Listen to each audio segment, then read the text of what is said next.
CSK vs Delhi மேட்ச்ல ராகுல் திரிபாதி ஸ்குவாட்ல இருந்தா கண்டிப்பா திரிபாதி வந்து ஒரு பெரிய இன்னிங்ஸ் ஆடுறதுக்கு வாய்ப்பு இருக்கு. ஆடிதான் ஆகணும், அதுதான் ஒரு ஃபேக்ட். ஏன்னா வந்து சும்மா எல்லாரும் திரிபாதியை போட்டு அடி அடின்னு அடிச்சிட்டு இருக்காங்க. அந்த அளவுக்கு ஒரு மோசமான பிளேயரா திரிபாதி? கண்டிப்பா கிடையாது. ஏன்னா முத்துலாம் இந்த இப்படி திரிபாதி ஒரு பேட்டிங் ஸ்டைல வச்சு கமெண்ட்ரியில மார்க் பண்றது அதெல்லாம் வந்து ஒத்துக்கவே முடியாது. ஏன்னா அவர் 2000+ ஐபிஎல் ரன்ஸ் எடுத்திருக்காரு திரிபாதி. ஒரு 140+ ஸ்ட்ரைக் ரேட்ல ஆடிருக்காரு. கிட்டத்தட்ட ஒரு 2017 ஐபிஎல் ஃபைனல் பூனே போறதுக்கு மெயினான ரீசன் திரிபாதி ஒன்று. 400 ரன்ஸ் இந்த சீசன், 391 ரன்ஸ், இன்னொரு 400 ரன் சீசனும் வச்சிருக்காரு. ஸோ அப்படி உள்ள பேட்ஸ்மேன் ஒரு பொட்டன்ஷியல் இருக்கு அப்படின்னு நினைச்சு தான் டீம்ல எடுத்திருப்பாங்க. சும்மா போற வரவெல்லாம் வந்து டீம்ல எடுத்து போடுறதுக்கு வந்து இது ஒன்றும் நார்மலாக கல்லி கிரிக்கெட் கிடையாது. ஒரு ஐபிஎல் லெவலில் சும்மா சான்ஸ் கொடுக்கணும், ஒரு 2-3 கோடி ரூபா சும்மா இன்வெஸ்ட் பண்ணுறவங்க வந்து அவங்க ஒன்றும் தான பிரபுலாம் கிடையாது.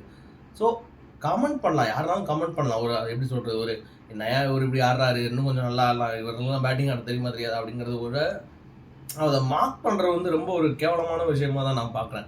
அதெல்லாம் பண்ணக்கூடாது. இவங்களும் அப்படி பண்ணால் வந்து ஒத்துப்பாங்களா அப்படின்னு சொல்லி தெரியல. கண்டிப்பாக இதுக்காகவே வந்து ஒரு திரிபாதி ஒரு மேட்ச் வின்னர் அந்த சீசனில் சிஎஸ்கேக்கு மாறினா கூட எனக்கு நான் ஸ்டில் திரிபாதி நல்ல பேட்ஸ்மேன் அப்படின்னு தான் சொல்லுவேன். மாறினா இன்னும் மற்றவங்களும் இந்த கலாய்க்கிறவங்களும் வாயை பொத்திட்டு கிளம்பிடுவாங்கன்னு நினைக்கிறேன்.